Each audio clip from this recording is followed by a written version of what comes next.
En la clase de hoy vamos a hablar de las fuentes de datos. Luego de hacernos las preguntas de investigación, de plantearnos los objetivos, llega el momento de identificar las fuentes de donde obtendremos la información necesaria para dar respuestas a nuestras preguntas. Hoy hablaremos de los tipos de fuentes que existen en la investigación científica y qué ventajas y desventajas tienen cada una de estas tipologías. El investigador entonces se pregunta dónde obtener la información inicial. Cuando apenas comenzamos a investigar, podemos obtener información en las bibliotecas, buscando en los catálogos, accediendo a los diferentes bancos de datos. Hay bancos de datos que las universidades pagan o contratan, y entonces podemos acceder a través del ingreso institucional a esta información. Y una forma muy clásica y fácil de acceder a la información o a los primeros datos bibliográficos es a través de la bibliografía citada por los autores que ya conocemos. Hay múltiples otras posibilidades. Podemos buscar por temas en internet, podemos buscar también por temas en los grandes repositorios que las instituciones han ido construyendo, y así daremos entonces los primeros pasos. Existe un riesgo que debemos prevenir, porque podríamos saber dónde están las fuentes, pero si nos lanzamos a estudiar esas fuentes, a consultarlas, sin un plan de acción previo, estaríamos cometiendo un error, porque nos perderíamos ante tanta información, entre tanta información. No tendría nada de malo perderse si tuviésemos todo el tiempo disponible, pero generalmente los proyectos de investigación tienen un tiempo bastante acotado, entonces debemos hacer que nuestros esfuerzos sean lo más eficientes posibles. ¿Cuál podría ser entonces el primer paso para comenzar a identificar las fuentes? Bueno, una buena práctica es preguntar a los expertos y las personas que podrían orientarnos, comenzando con docentes y colegas. Debemos recordar que la calidad de la ayuda dependerá siempre de la calidad de las preguntas que seremos capaces de formular. Entonces, cuanto más pensemos, cuanto más nos organicemos antes de hablar con estas posibles fuentes, con los profesores, con los colegas, más útiles serán las consultas que realizamos. Es posible también que no tengan todas las respuestas que vamos a buscar, por lo que deberemos ir buscando ayuda en otras colegas o personas.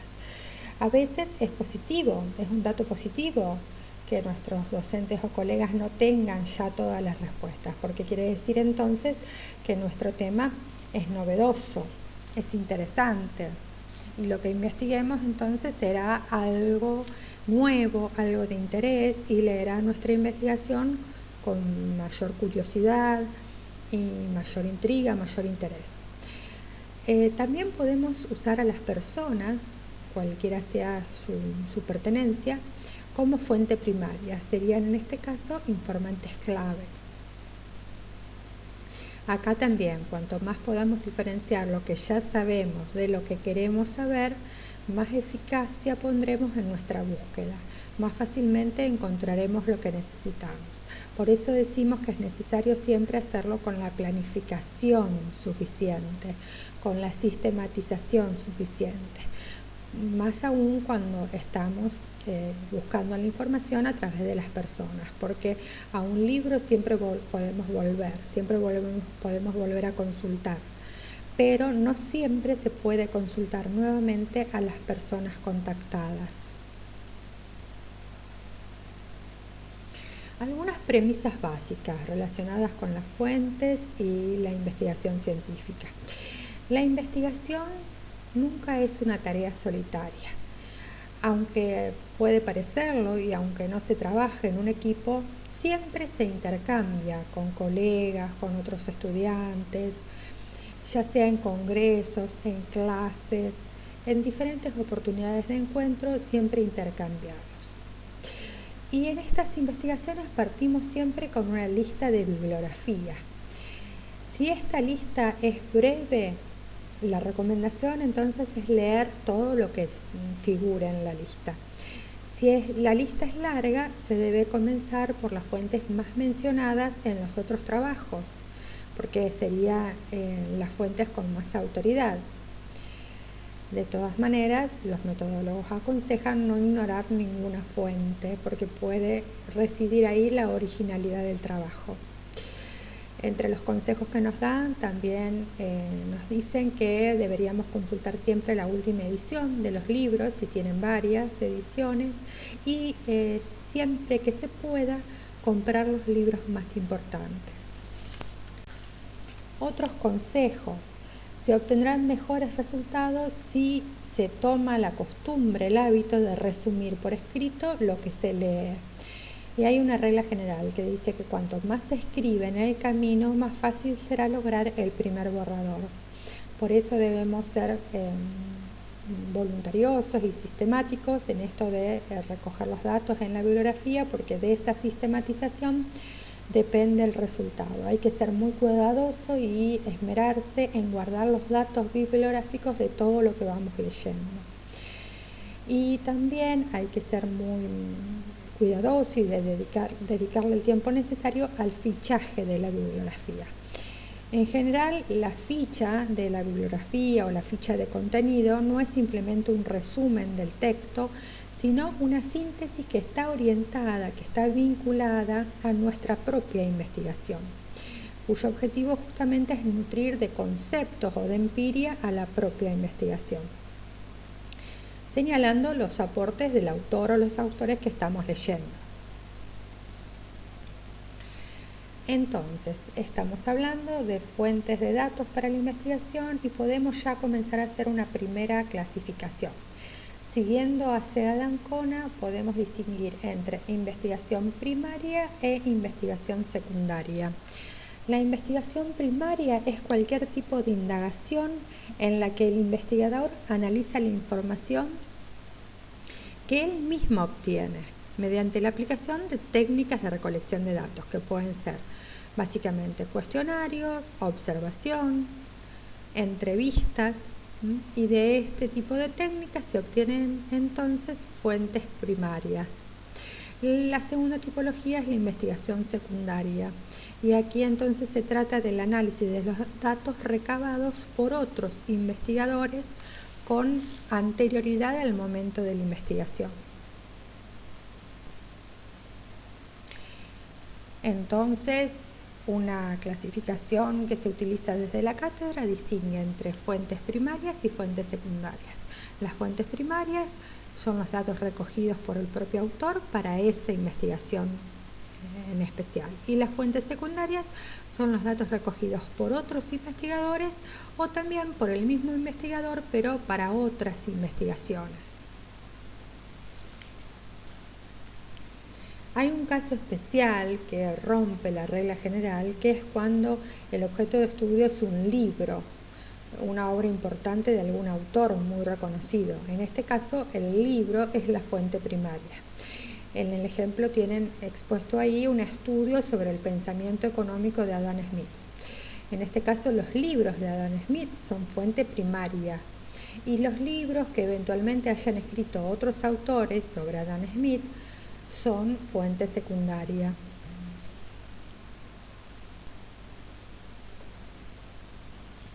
Las fuentes secundarias entonces es toda aquella información obtenida que permita identificar el conocimiento que ya se tiene sobre el tema elegido frente a los aspectos que requieren más profundización y que se investigarán a través de la investigación primaria. Desde Salazar Cerrantes, un autor que tienen en la bibliografía, nos advierte que la tendencia a investigar recurriendo a documentos ya publicados, como si se tratase de fuentes primarias, ha conducido a un número excesivo de trabajos que en realidad son obras de compilación y no tanto investigación original. Estas obras, estas compilaciones pueden ser de excelente calidad, muy útiles como punto de partida de otras investigaciones y muy útiles también como textos de estudios o como obras de divulgación. Pero hay que hacer siempre esa diferenciación entonces. Una cosa es compilar basándonos en documentos ya publicados y otra es incorporar también fuente primaria para hacer de esto una investigación original.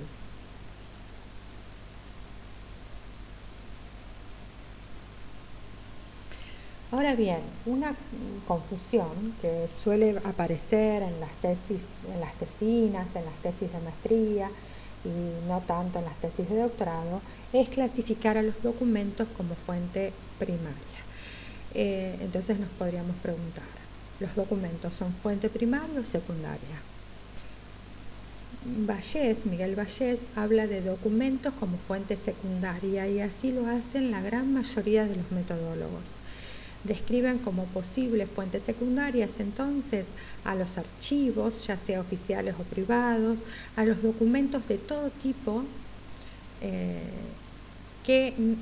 cuya elaboración u origen no ha estado precedido necesariamente por objetivos de investigación social. Usan el término documentos en el sentido amplio. Lo utilizan para hablar de toda información secundaria, tanto estadística como informes, memorias, etc. Como verán, entonces, no es igual al uso que le damos en el lenguaje común. En esta noción amplia de documentos podríamos incorporar a una carta, un diario, periódico, una autobiografía, una estatua, un edificio, una foto, etc. Cualquier texto o documento al que se pueda entrevistar y observar. Erlandson nos habla refiere a documentos y lo define como cualquier cosa existente previa a la investigación, incluyendo relatos, ya sea históricos o periodísticos, obras de arte, fotografías, memorias, folletos, agendas, apuntes, etc. Ya sea que sean cosas realizadas con la intención de registrar el mundo social o también aquellas que no tenían esa intención, ya sea porque pueden ser privadas o secretas. Otra posible clasificación de fuente secundaria la tomamos de McDonald y Tripton, que diferencian entre documentos escritos y documentos visuales. Entre los documentos escritos mencionan los censos, los artículos de prensa, los informes estadísticos, y en los documentos visuales las fotografías, las pinturas, las esculturas, etc. También SEA de Ancona nos ofrece una clasificación y estipula 4 tipos de información secundaria. Diferencia entre los datos en aquellos no publicados y publicados y denomina investigaciones publicadas y no publicadas a cierto tipo de información secundaria. Y los vamos a mencionar desagregándolos. Los datos no publicados pueden ser elaborados por organismos públicos o privados y pueden referirse a su actuación, por ejemplo, historias clínicas, informes, dossiers, etc. Los datos publicados por organismos públicos y privados pueden consistir en estadísticas, informes que se hacen públicos como parte de su actividad, etc.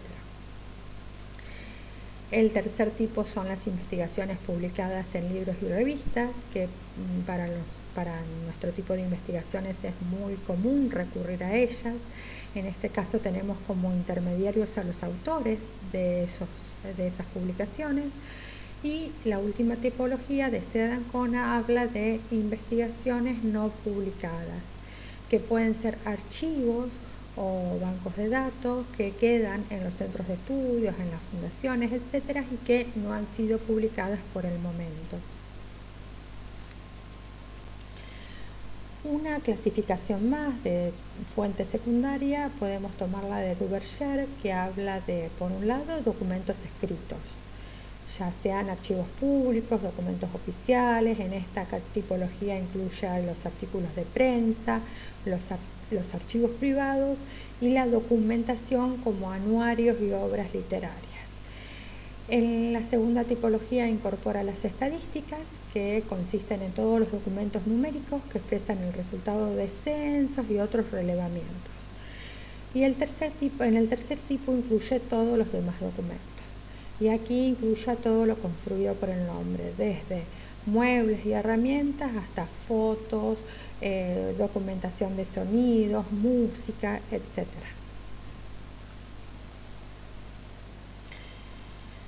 Hablemos por un momento ahora de los datos agregados.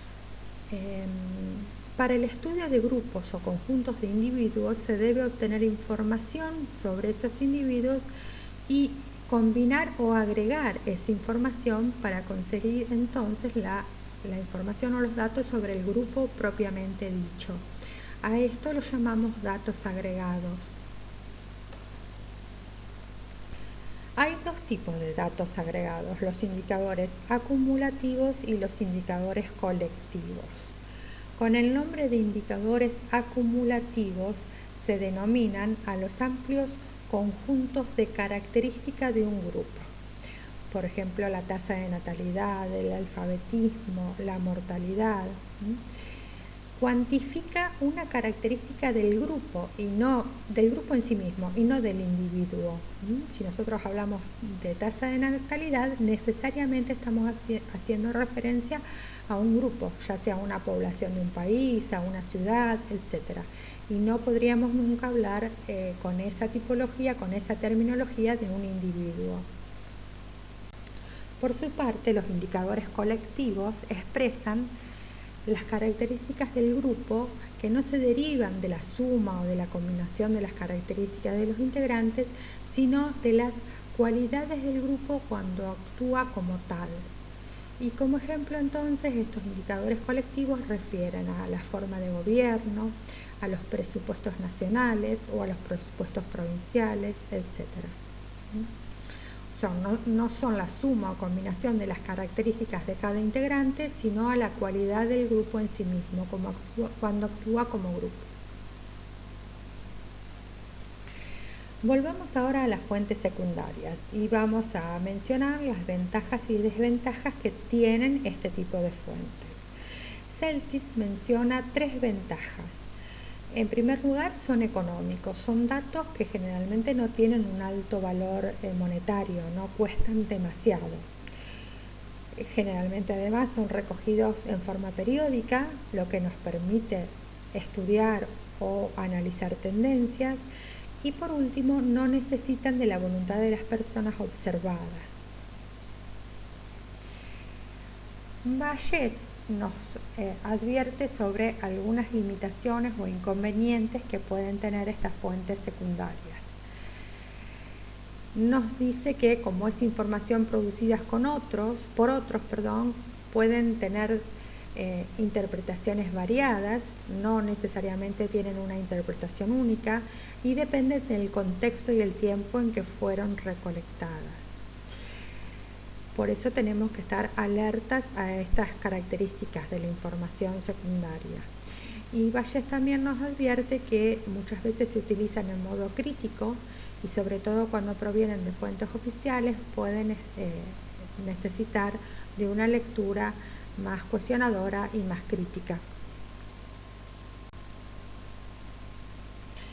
D'Ancona menciona algunos inconvenientes de la información secundaria, entre los que se encuentran la no adecuación para la investigación que estamos realizando. No siempre encontramos la información que deseamos o la información que necesitamos. Muchas veces los periodos de tiempo no son exactamente iguales al periodo de tiempo en el que estamos investigando nosotros. Otra cuestión también es el tiempo que transcurre desde que se recoge hasta que se analiza. Puede ser una información ya obsoleta. Los datos pueden ser insuficientes para poder evaluar la calidad de la información. A veces encontramos datos pero no sabemos demasiado acerca de cómo han sido recogidos esos datos o acerca de la fecha a la que hacen referencia. Se relaciona también con el punto siguiente, que afirma que puede haber una información parcial sobre algunas cuestiones metodológicas, sobre algunas cuestiones temporales, y también puede haber problemas conceptuales que contradicen nuestras propias definiciones. Pueden haber sido obtenidos con una conceptualización diferente, o esa conceptualización puede haber también cambiado en el tiempo y por lo tanto afecta a los datos obtenidos.